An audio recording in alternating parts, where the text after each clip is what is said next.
Do you reckon Analogue is definitely like superior? Yeah, Like, you're talking to. So John Hudson. Do you know who John Hudson is? Yeah. No, I don't. He's a hard man to work with, but he's been around for a long time. Worked with Bay City Rollers and Michael Jackson, and you know, like the old school. You know, basically, it's he knows what he knows. But he did have a really good analogy for me one time. He said, mixing in the box, you're basically given a bucket.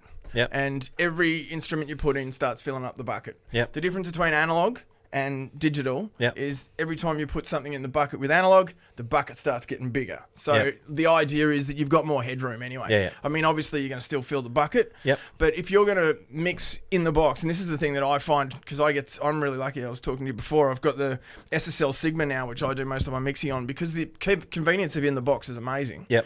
And that's why I'm a really big fan of summing mixers. Yep. My SSL Sigma is basically the brains of the duality, and then going into a G bus, which is what's going down to my. I still have to bounce it through in real time, but basically you notice the difference between mixing in the box and with that. Because mixing in the box, if you for anyone mixing in the box, you have to really, really be brutal with your subtractive EQ and all those kind of things. Like if you've got bass sitting somewhere, you need to make sure, and you can hear it in modern mixes, you need to make sure that kick's not really competing with it too much. Otherwise, you're going to lose one. That's what I was talking about with masking. Yep. And it's really evident when it comes in the box.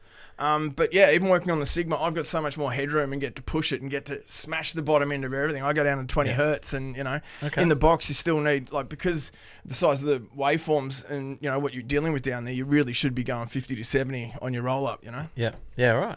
And so that's like working with it. But do you still reckon it's a superior sound? Like, yeah. Well, I mean, because there's a lot of debate. You know what I mean? Like, and there's a lot of people now that I've spoken to. It's just nostalgia. It's just we've moved on. There's a couple of funny things about that. One, look, it's usually people saying it's just nostalgia when they don't have that bit of equipment. Yeah, that's it. Exactly. And, By the way, I'm 100% in your camp, but I'm playing devil's advocate. Yeah, which is fine.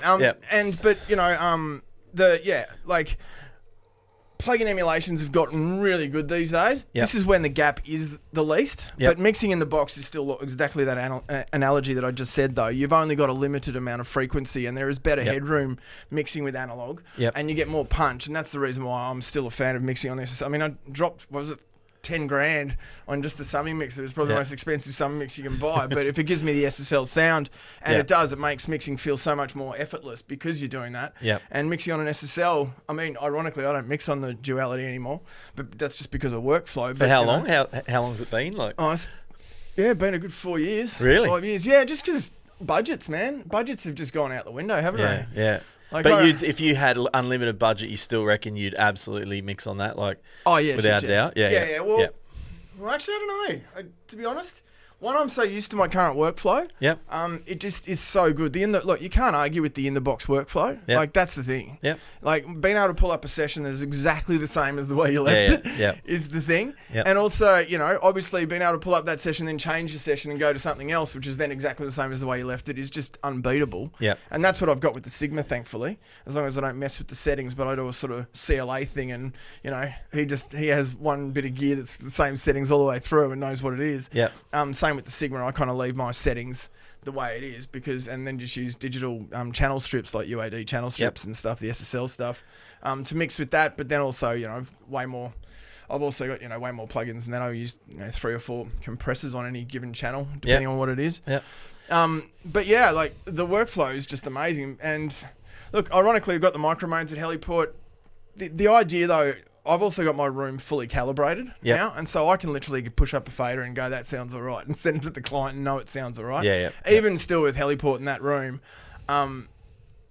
they've never really brought out a decent room calibrator that would suit bigger studios, which I've always found really curious. Okay. They've got Sonarworks and Reference 4 and stuff. Yep. I use that for a little bit. I actually use a bit of old technology that I had to hunt around madly right across the planet because my first one blew up. But the KOK Ergo is just amazing. I use that as my speaker switch box. Okay. But that they give you a microphone with that, and it attenuates everything under 400 hertz. Yep. And then I mix on NS10s, which NS10s, if you can make anything sound good on NS10s in the top end, then you Well, know they say you've done that, it right. don't they? Yeah. So, Well, yeah. people go, oh, they're not the best speaker, and that's the whole point, mate. Yeah, yeah. You know, but the NS10s just sound amazing. I've got a sub now with it too, and you know, Yep. I trust the mixers that come out of there. Even still, at Heliport, we're mixing on mic remains in the console, and yeah, you still got to run around, check it in the car, check it in the, you know. Yeah. Yep. But yeah, as far as actual analog, look, yeah, real analog EQs and stuff are great. Yep. But as I said, the gap is so much smaller now compared to